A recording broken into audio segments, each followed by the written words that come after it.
So I think 8 years into the cloud first mantra, it's probably fair to say that adoption in the federal space has been uneven, I'd say.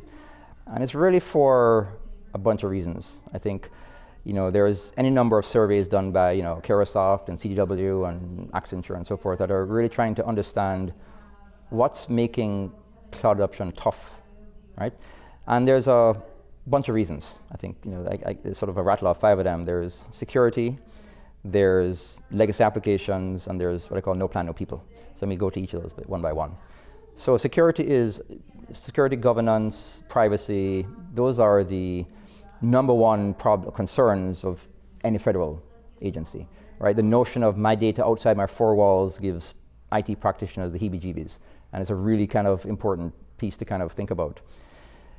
The other thing that's kind of going on is, from a cost standpoint, cost savings tend to be overstated and cost migration efforts tend to be understated. And you couple that with uncertain funding, and you can understand why people may sort of slow roll this a little bit, right? So that's the security and cost piece.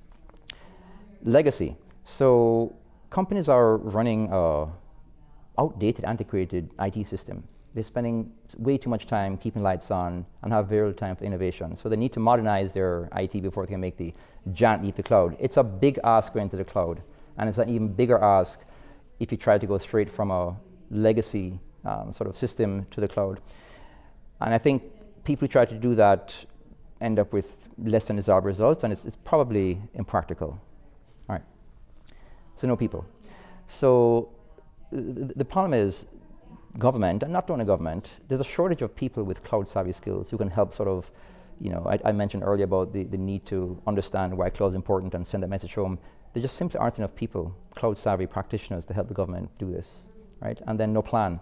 So what happens is many of the agencies who've been interviewed, they actually have had no plan either in place or executed to go and get their cloud migration done. So, it's security, it's cost, it's legacy, it's no plan of people.